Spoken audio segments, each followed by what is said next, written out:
Fil-qorti kriminali beda proċess biex jiġi deċiż jekk Noel Azzopardi kienx fi stat ta' ġen skont il-liġi meta allagatament spara u qatel lil Eric Borch fl-ewwel ta' Jannar tal-2024. Il-vittma kien żagħżugħ ta' 27 sena u l-qtil kien seħħ fir-Rabat.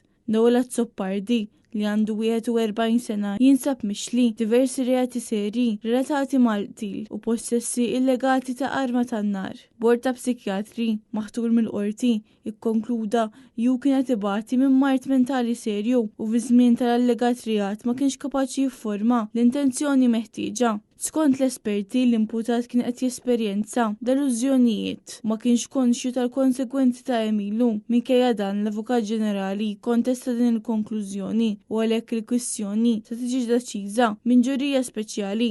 Jekk il-ġuri tiddeċidi li Azzopardi kien fi stat ta' ġen u jista' jintbagħat għal kura f'faċilità psikjatra għal żmien indefinit. Jekk min-naħa l-oħra jinstab li kien f'qagħda mentali normali se jiffaċċja sentenza ta' qtil li ġġorpina ta' ħabs għal-omru.